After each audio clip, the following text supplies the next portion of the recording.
Bonjour à tous et bienvenue dans notre tout premier podcast, Histoire d'île. Nous sommes Clément, Benjamin, Timéo et Mathéo, des étudiants en BTS Gestion et Protection de la Nature.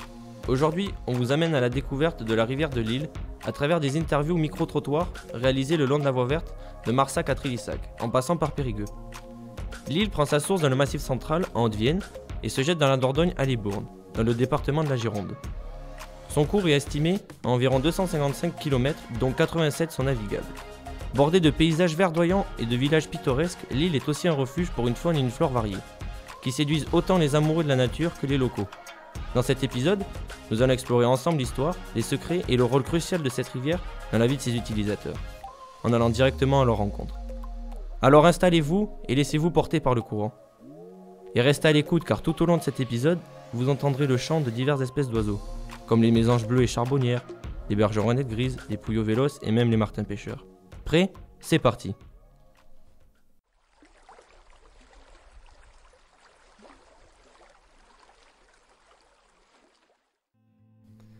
Bienvenue à Marsac, une charmante commune où l'histoire et la nature se rencontrent. En nous baladant le long de la rivière de l'Île, on découvre un patrimoine riche et des paysages à couper le souffle. Cette rivière a joué un rôle essentiel dans l'agriculture en irriguant les terres fertiles environnantes. Mais Marsac, ce n'est pas seulement la nature. On y retrouve aussi une aire de jeu et un golf. L'île reste toujours au cœur de la vie locale, alors allons à la rencontre de ceux qui l'utilisent aujourd'hui et découvrons ensemble son évolution.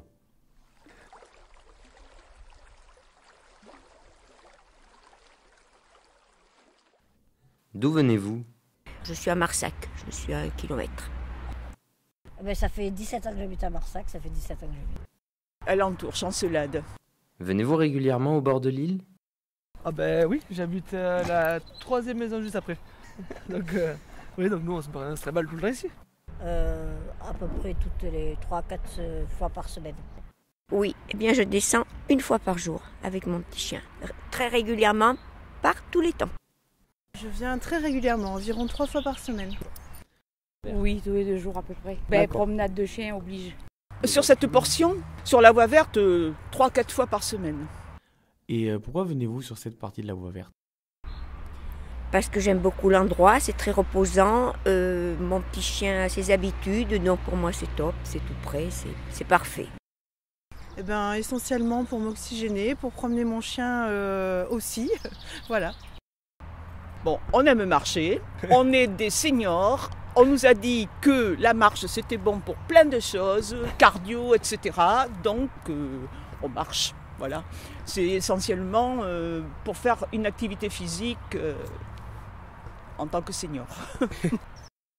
Parce que pour le chien, on peut le laisser sans laisse. Puis un jour sur 2 il travaille, un jour sur 2 c'est la balade. Se dépenser le jour où il ne travaille pas les pattes. Donc en laisse, c'est difficile de le laisser se dépenser. Sans laisse, c'est mieux, donc ici c'est mieux. Est-ce que vous auriez une anecdote ou quelque chose d'atypique qui vous soit arrivé lors d'une de vos balades ? Non, quelques cyclistes parfois quand mon petit chien est bon, non, pas de souci, non, tout se passe très bien. Mais par contre, qu'est-ce qu'il y a comme déchets ? Alors est-ce qu'il ne faudrait pas mettre un petit peu plus de poubelles ? Parce que parfois, je prends des gants et puis je ramasse quand même. Voilà. Peut-être un peu plus de poubelles au fond, à voir, ça serait bien. C'est plus propre ici. C'est relativement propre partout. Bon, après, il y a toujours des incivilités. Par contre, ici, ce qui manque, ce sont des bancs. Là, il n'y a rien. D'un bout à l'autre, c'est-à-dire du pont là-bas jusqu'à la boucle que nous faisons, il n'y a pas une poubelle, il n'y a pas un banc, il n'y a pas un point d'eau, il n'y a rien. Alors, de l'eau, il y en a. Mais voilà, ça manque quand il fait chaud. Il y a pas mal d'ombre, il pourrait y avoir de temps en temps, par-ci par-là, un banc. En général, c'est propre et puis c'est vrai que les agents de la mairie viennent régulièrement nettoyer.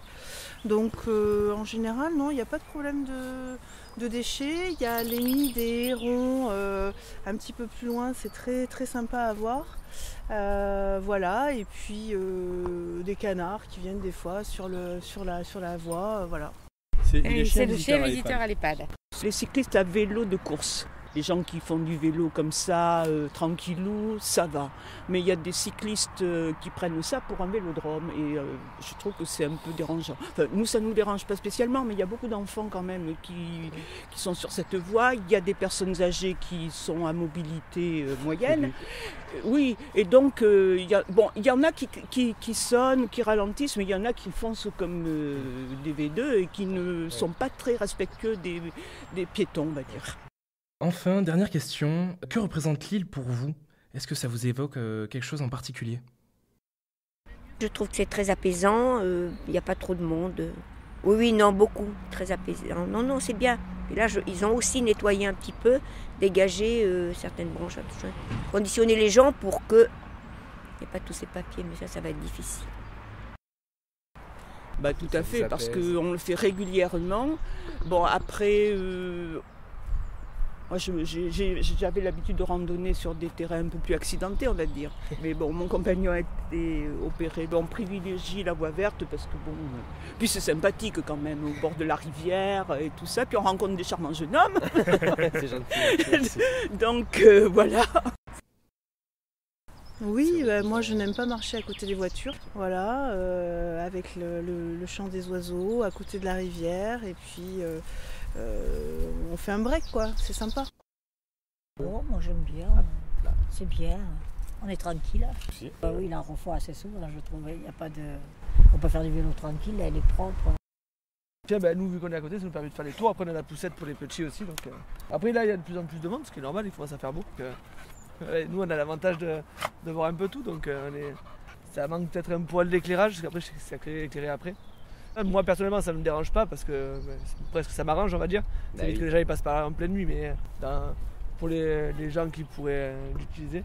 Après, je trouve qu'il faudrait juste qu'ils fassent plus attention au niveau des entrées. En fait, ça arrive, des fois, il y a des scooters, tout ça qui passe. Alors, je me doute que c'est compliqué avec les vélos, tout ça, mais je me doute que quand on voit les gens qui passent en scooter, quand on est avec les enfants ou quoi, c'est le seul point négatif qu'on peut avoir du point de vue. Après, pas se le cacher, vous avez vu les gens qui passent, c'est des gens assez anciens, il faut attention un peu à tout. Donc, là, par exemple, après je pars travailler, donc on fait la boucle vite, on profite de la voie verte, mais pas comme les gens qui eux sont là vraiment pour en profiter. Tout le monde connaît le chien par contre sur la voie verte. Même des fois quand on se fait mal, tout le monde nous dit c'est Tao, c'est le chien qui habite là-bas. Tout le monde nous connaît par rapport à lui. Parce que c'est arrivé plusieurs fois que lui par contre il soit enfui sur la voie verte et que par contre les gens le croisaient.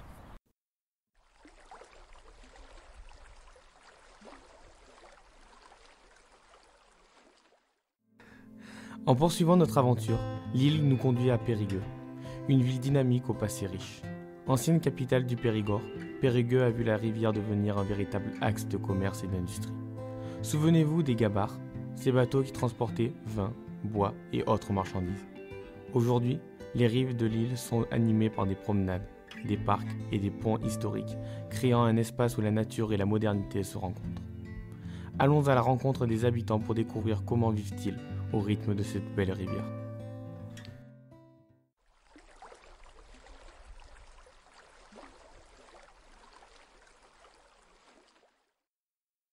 Venez-vous régulièrement au bord de l'île? À quelle fréquence?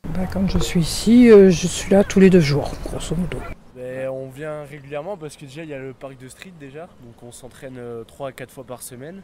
Pratiquement, ouais, 2-3 fois par semaine. Soit vélo, soit marche à pied. Parce que j'habite à 500 mètres d'ici, c'est la proximité. Oui, tous les 2 jours à peu près. Quasiment tous les jours. Pourquoi venez-vous sur cette partie de la voie verte? Je viens parce que j'amène mes petits-enfants à l'aire de jeu, déjà, et puis j'aime bien me balader. Et après on vient régulièrement courir sur la voie verte, au canal ou par Trélissac, la voie verte qui va vers Trélissac.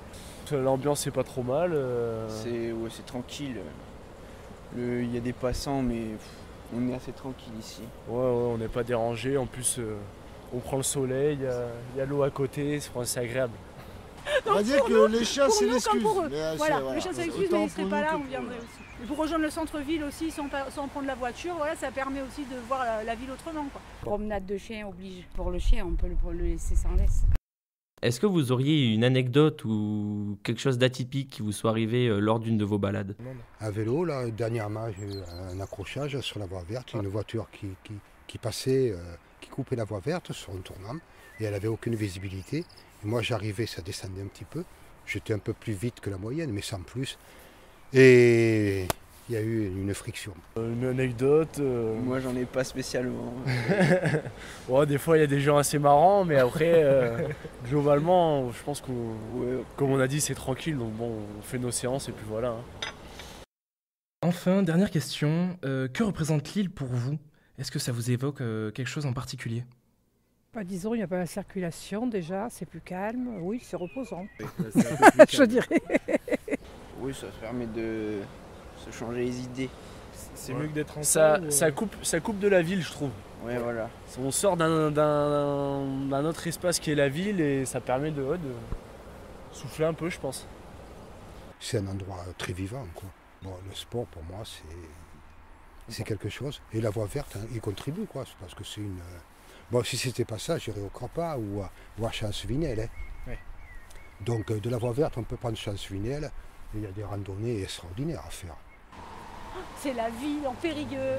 Non, sérieusement, oui, c'est vrai. Il y a tous les oiseaux qu'on regarde souvent, les hérons, tout ça, les perruches du côté de Trélissac, Ouais. Le calme, la sérénité, voilà, se connecter, de faire du sport tranquille aussi, de rencontrer du monde, de sociabiliser les chiens.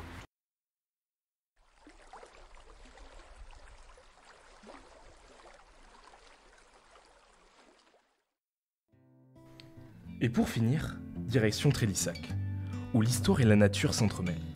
Cette commune a longtemps tiré parti de sa proximité avec l'île pour ses activités agricoles et artisanales. Les moulins qui s'élevaient autrefois le long de la rivière étaient essentiels à l'économie locale. Aujourd'hui, l'île continue de façonner les paysages de Trélissac et offre un cadre idéal pour les activités de plein air. Le respect de cet écosystème est au cœur des préoccupations des habitants. Mais que pensent-ils de leur rivière? Allons leur poser la question et découvrir leur point de vue.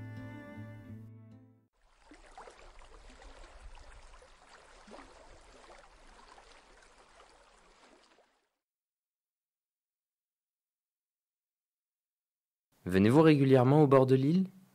On essaye de venir normalement toutes les semaines, mais bon, on ne peut pas parce qu'on a d'autres choses à faire. Sinon, on viendrait plus souvent, oui. Suivant le temps. Suivant le temps aussi.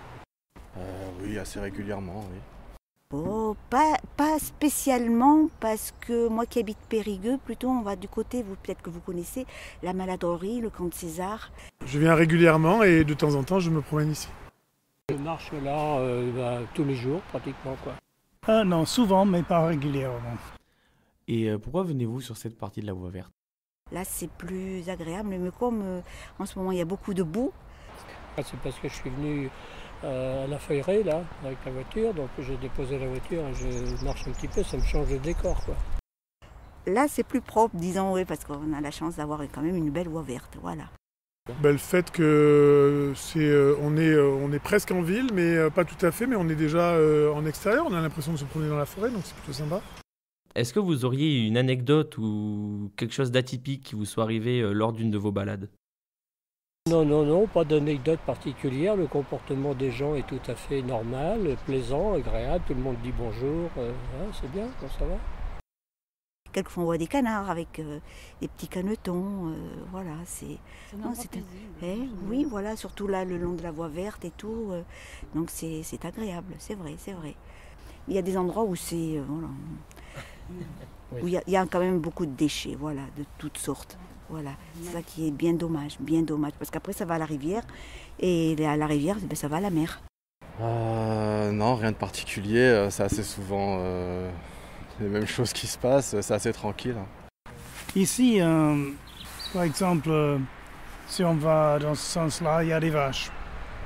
J'aime bien voir les animaux. Okay. Si je vais dans ce sens-là, il y a des chevaux. Il y a là aussi. Oui, régulièrement elle a soif, elle a envie de boire, mais comme les abords de la rivière ne sont pas stabilisés, elle est tombée dedans plus d'une fois, ça c'est sûr. Le comportement avec les trottinettes, c'est dangereux. Disons que nous, on se balade avec les petits-enfants des fois, et c'est vrai qu'à ce niveau-là, les trottinettes sont un peu dangereuses. Bon, les vélos non, mais surtout les trottinettes. Et ce qui est le plus gênant, c'est quand l'eau monte, que ça soit inondé régulièrement. Enfin, dernière question, que représente l'île pour vous? Est-ce que ça vous évoque quelque chose en particulier? Oui, c'est un atout énorme pour une communauté d'avoir une voie verte.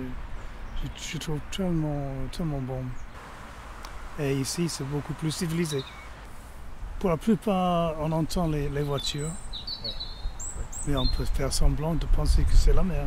C'est notre jeunesse aussi. C'est notre jeunesse aussi, parce qu'on s'est levé ici.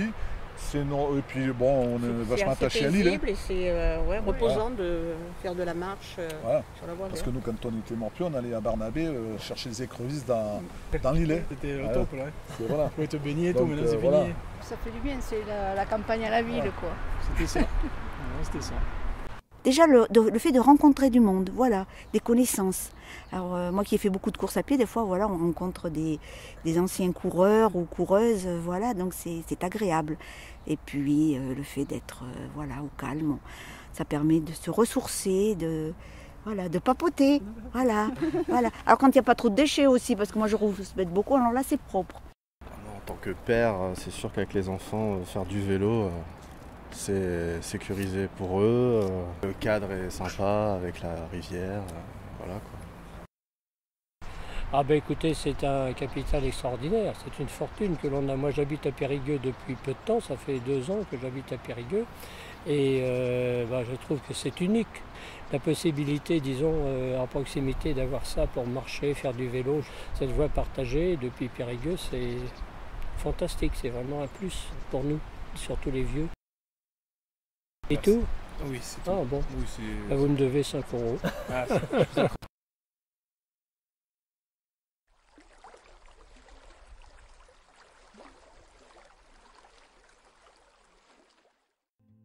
Au fil de nos interviews, la rivière de l'île s'est dévoilée comme un véritable trésor naturel et un lieu de vie précieux pour notre territoire.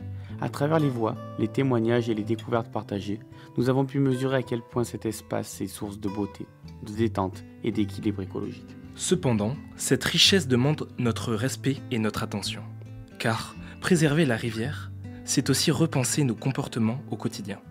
Limiter les déchets laissés derrière nous, faire preuve de responsabilité dans l'usage des véhicules à 2 roues, ou encore veiller à ce que nos animaux de compagnie n'altèrent pas la propreté des lieux. Ces petits gestes, s'ils sont partagés par tous, peuvent faire une grande différence. Ensemble, prenons conscience de notre impact et engageons-nous à être des acteurs bienveillants pour l'environnement. Car c'est en protégeant l'île aujourd'hui que nous assurerons sa beauté et sa vitalité pour demain.